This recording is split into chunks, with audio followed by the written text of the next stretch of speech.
Good morning, everyone, and welcome to our Monday conversation with Father Pat Garrett here at St. Simon and Jude.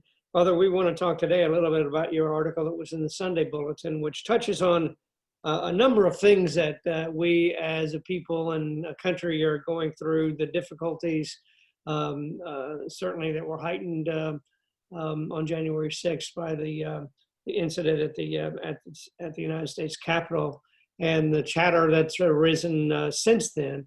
And this week, Wednesday, is Inauguration Day, and we continue to be told that there might be violent incidents. Amidst all of this, we are seeing, as you've put it in your letter, what the sown seeds of the evil one,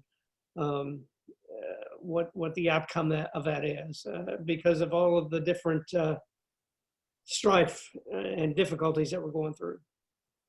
Yeah, Jesus prayed that we all may be one, right? I mean, that is the ultimate goal. He said, that we all may be one as he and the Father are one. And we know the Father and him are one in the Holy Trinity, and just, very intimate, right? And he prays that all of us can be one that way. And so any kind of division, any kind of split, and any kind of things that we're, particularly as we're seeing in society today, that's certainly not of God. That's certainly of the evil one. And that's what the evil one wants from us, is he wants to cause these divisions. I think a lot of times as we look at these divisions in our country, as we look at the divisions in our church, each of us individually, has to look at what we can do, look at what the immediate area is. It's really the serenity prayer, right? What are the things we can change on it? I know that I can't change the national politics. I can't change what's going on there. I certainly can influence and can speak out and can vote myself and go to others, but just getting angry and frustrated and continuing the division, does no good. But I got to look out at the things that I can do within my community.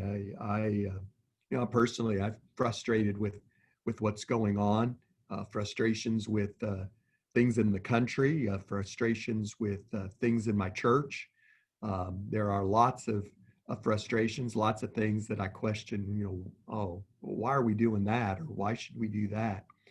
But then, it's just incumbent upon me to look at, well, what can I do? What can I better understand what's happening? What can I do to reach out to those who are hurting within my community, within my family? What can I do within my world? I've been saying for a long time with this pandemic and with all the factors around us that we can't change the world, but we can change our world.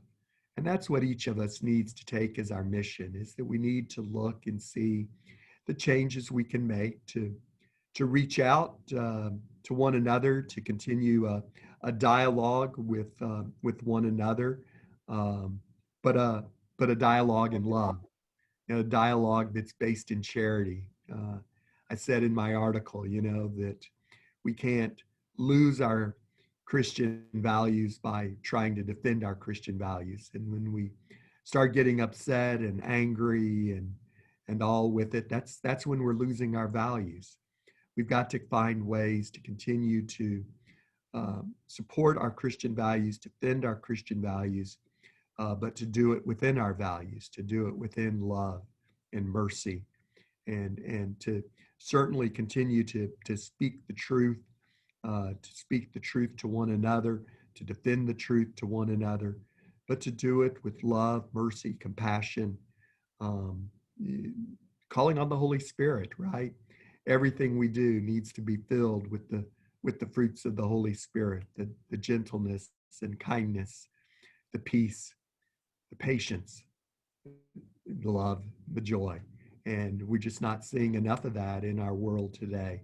And so we've got to start with ourselves and just bring a little love and joy to our families, to our parish, to our community.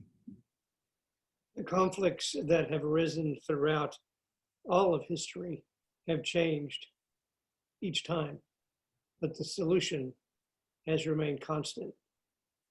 Yeah, we always think right now is the worst of times, but you look back, and that was what was so beautiful about Bishop Barron's work last year when the church was going through its crisis, right? I mean, the church has been through crisis over crisis, and the Holy Spirit always pulls us through.